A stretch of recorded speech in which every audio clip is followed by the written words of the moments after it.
Vamos a meternos en la actualidad política con la introducción a nuestro columnista aclamado por las masas, para hablar un poco de lo que pasará con la cuarentena en los próximos días. Mucho se está hablando de volver a una cuarentena más estricta, de si eso se puede, si no se puede, si se debe, si no. ¿Qué pasa en ese sentido? Bueno, primero muchas gracias por la presentación y sí, la idea por el momento, digamos, es que va a ser inevitable un retroceso en la cuarentena, por lo menos en el AMBA, hasta su punto más estricto, digamos, lo que se le dice o lo que oficialmente se llama fase uno, que bueno, fueron con la mayor cantidad de restricciones, solo movimiento de trabajadores esenciales, que es lo que vivimos, digamos, cuando apenas comenzó el combate a la pandemia en el país. La discusión es sobre cuándo se iría a hacer eso. La provincia de Buenos Aires, digamos, el gobierno provincial está pidiendo que se haga de manera inmediata, digamos, que no se demore en tomar esta decisión. Mientras que, por otro lado, la ciudad considera que, si bien en algún momento va a ser necesario hacer esto, preferirían esperar hasta el 28 de junio, que, como bueno, dijimos previamente en el comienzo del programa, es cuando se vencería esta fase de la cuarentena. Claro. Y bueno, hay distintas posturas, como decimos siempre. Es difícil encontrar el equilibrio entre lograr medidas tempranas que puedan digamos, mitigar el impacto de la pandemia, pero al mismo tiempo se corre el riesgo de tomar medidas con demasiada anticipación que tal vez se puede esperar. Bueno, es una discusión que no está saldada y que bueno, habrá que ver cómo sigue. Hay otra postura, por ejemplo, Sergio Berni, el ministro de Seguridad de la provincia, están más de acuerdo con la postura de la ciudad, incluso él dice que habría que esperar hasta julio para endurecer la cuarentena. Digamos, claramente se conjuga la necesidad de la salud con también cierto cansancio o cierta flexibilización, de hecho, de la gente. Pero Claro, por un lado eso, son, pero por un lado también digo la cuestión económica, que también hay que prestarle atención, digo, en este además, contexto. sí. Parece ser también una alternativa. Un poco esto que nos adelantabas me recuerda una de las cosas que se criticó más tarde, digo, no en el momento, pero se criticó a Alberto Fernández o al gobierno, es haber empezado la cuarentena muy temprano, ¿no? En algún punto eso fue un argumento para los que después dicen que ahora tenemos la cuarentena más larga del mundo. Y qué sé yo, digo, más allá de la validez técnica de ese argumento, se utilizó como para hacer referencia a esto. Sí, digamos, la realidad es que tomar la decisión de ir a la cuarentena para muchos en ese momento, yo me incluyo, si bien era necesario, tal vez uno podía verla como apresurada o que tal vez se podría haber esperado más, pero bueno, creo que el saldo que tendríamos que sacar es positivo, digamos.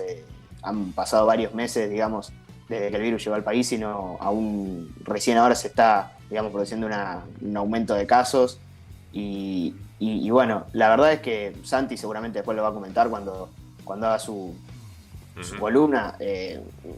Se probaron muchas recetas y varias fracasaron. Es muy complicado encontrar el equilibrio.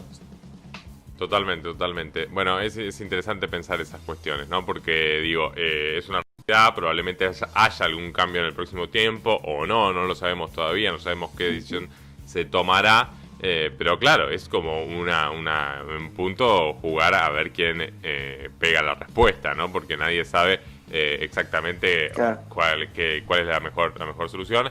Y pensándolo, yo decía al principio del programa esto de que podemos pensar lo que pasó en Europa como algo de lo que puede llegar a pasar acá en un tiempo, pero obviamente con otras realidades, ¿no? Y especialmente la realidad económica, que es mucho más compleja en nuestro país. Sin duda la realidad económica y bueno, la realidad también de que el país se encuentra en recesión hace años. Claro, Digamos, no nos agarró la pandemia en nuestro mejor momento, claro, claro. claramente, y bueno, es complicado lograr ese equilibrio. Y claramente, bueno, la cuestión económica es algo que pesa y que hay que solucionar de alguna manera. Por ejemplo, el tema del transporte, ¿no? Que ahora está Claro. tan comentado, es todo un tema, porque se están, digamos, restringiendo la posibilidad de las personas que pueden viajar en el transporte público. lo cual para muchos, digamos, es un problema porque dificulta el trasladarse a su trabajo, pero por otro lado, digamos, el aumento de casos hace que sea medio imprescindible, digamos, conseguir cierta reducción de la gente que viaja en el transporte público. Así que creo que, bueno, acá lo que se está demostrando es que no hay soluciones mágicas y que bueno, como dice Santi siempre también, ¿no? Es un virus nuevo y es ensayo y error y bueno, habrá que ver cómo se va desarrollando. Eso seguramente, Delvi. Pero está bueno ir prestando atención a todas estas cuestiones, ir pensándolas, digo, porque nos afectan a todos. Esto que decías un poco de transporte, ya para ir cerrando esto, me parece importante pensar, obviamente, restringe la cantidad de gente que tiene la posibilidad de viajar en transporte público, pero vuelve un poco a una idea que se había plantado desde el principio, ¿no? Que todos los exceptuados que no son esenciales, los lugares donde trabajen le tienen que proveer el transporte, ¿no? Para llegar hasta ahí. Que también es un problema económico para muchos lugares y muchos negocios y pequeños comercios y pequeñas pymes que también afrontar ese tema se les complica, pero también al mismo tiempo plantea no sé si tranquilidad, pero una mejor situación para los trabajadores esenciales que sí tienen que ir a trabajar en transporte público y que veíamos las imágenes en los últimos días, estaban realmente llenos de gente, lo cual es un riesgo muy importante, ¿no? Totalmente, es así, digamos, la situación económica es muy compleja y como bien decís vos, no todos las pymes tienen la posibilidad tal vez de solventar el gasto del traslado de sus trabajadores y bueno, por eso el transporte público tiene una gran utilidad, pero bueno, es también uno de los puntos de mayor riesgo y donde siempre uno tiene que prestar atención porque es ahí donde se puede producir un contagio muy, muy grande.